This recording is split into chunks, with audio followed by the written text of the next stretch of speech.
நம்ம எல்லாருக்குமே வாழ்க்கையில சில சமயம் ஏதோ ஒரு பெரிய பாரம் நம்மள அழுத்துற மாதிரி ஒரு ஃபீல் வந்திருக்கும் இல்லையா?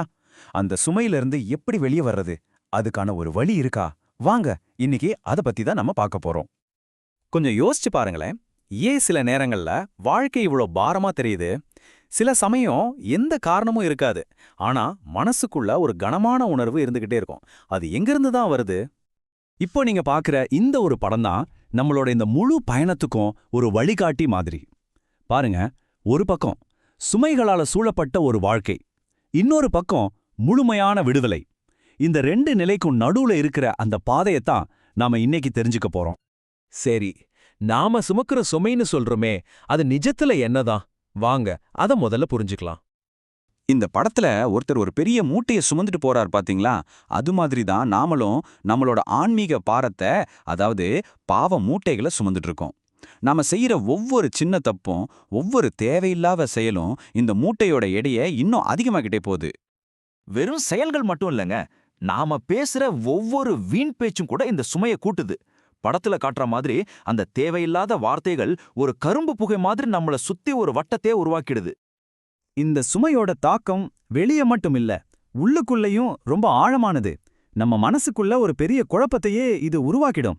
இதனால நம்மளோட உண்மையான அமைதியான இயல்பு என்னன்னே நமக்கு தெரியாம போயிடும். அது மறைஞ்சு போயிடும். அதனாலதான் சொல்றாங்க, பாவ மூட்டைகள் பெரிதாகிக் கொண்டே போகின்றனன்னு. ஆமா, நாம இத கண்டுக்காம விட்டா இந்த பாரம் இன்னும் இன்னும் அதிகமாகிட்டே தான் போகும். சரி, இப்போ பிரச்சனை என்னன்னு புரிஞ்சிருச்சு. ஒரு பக்கம் இப்படி பாரமான மனசு, இன்னொரு பக்கம் விடுதலை அடைஞ்ச மனசு.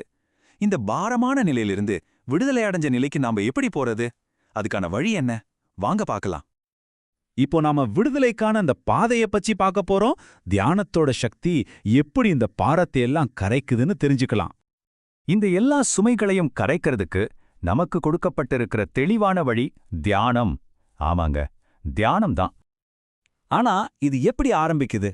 ஒரு உறுதியான சங்கல்பம், அதாவது ஒரு முடிவிலிருந்து தான். வாழ்க்கையில தேவையில்லாத விஷயங்கள், அந்த இரைச்சலெல்லாம் குறைச்சிக்கிட்டு தினமும் தியானம் பண்ணணும்னு ஒரு முடிவெடுக்கணும். அதுக்கு நேரத்தை ஒதுக்கீடு செய்யணும். இந்த கடிகாரமும் கேலண்டரும் அதைத்தான் நமக்கு ஞாபகப்படுத்துது. அப்போ தியானத்துல என்ன நடக்குது? அது ஒரு தூய்மைப்படுத்துற செயல்முறை மாதிரி.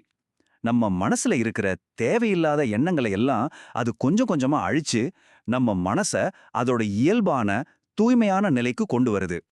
தியானத்தோட உண்மையான இலக்கே இதுதான். தன்னையே தூய்மைப்படுத்திக்கிட்டு அந்த உயர்ந்த தெய்வீக உணர்வோட இணையிறது. இங்க பாருங்க, தியானம் பண்றவர் எப்படி அந்த ஒளியோட இணையறாருன்னு. இது வெறும் மன அமைதிக்கு மட்டும் இல்ல, நம்ம ஆன்மாவை பரமாத்மாவோட இணைக்கிற ஒரு புனிதமான செயல். உண்மையான விடுதலை இங்கிருந்து தான் தொடங்குது. சரி, நாம இப்ப நம்ம பயணத்தோட இறுதி கட்டத்துக்கு வந்துட்டோம். இந்த தியான பயணத்தோட இலக்கு என்ன? இதோட இறுதி வாக்குறுதி என்னவா இருக்கும்? அந்த இறுதி இலக்குக்கு பேர் தான் ஆன்ம விடுதலை. அதாவது இந்த உலகத்துல இருக்கிற எல்லா சுமைகள்ல இருந்தும் முழுசா விடுபட்டு நம்ம ஆன்மா பரமாத்மா கூட ஆனந்தமா இணையிற ஒரு நிலை. இதுதான் நம்ம பிறப்போட உண்மையான நோக்கமே. நம்ம சுமந்துகிட்டு இருந்த அந்த பாவ மூட்டைகள் எல்லாம் கரைஞ்சு போனதும் என்ன ஆகும்? இந்த படத்துல இருக்கிற மாதிரி நம்ம ஆன்மா ரொம்ப லேசாகி அதோட உண்மையான நோக்கத்தை நிறைவேற்ற தயாராகிடும். பாருங்க, எப்படி அது மேல் நோக்கி பறக்குதுன்னு. இதுதான் உண்மையான விடுதலை. அதனாலதான் கடைசியா இப்படி சொல்றாங்க, பிறப்பின் பயனை அடைந்து பரமாத்மாவுடன் ஆனந்தமாக இணையலாம்னு. ஆமா, நம்ம சுமைகளை கரைச்சு ஆன்மாவை தூய்மைப்படுத்தினா அந்த பரம்பொருளோட நாமளும் ஒன்னாகிடலாம். இதுதான் தியானம் நமக்கு கொடுக்கிற அற்புதமான வாக்குறுதி. இப்போ இந்த கேள்வி உங்களுக்காக. உங்க வாழ்க்கையில நீங்க எதையெல்லாம் ஒரு பெரிய பாரமா சுமந்துட்டு இருக்கீங்கன்னு நினைக்கிறீங்க?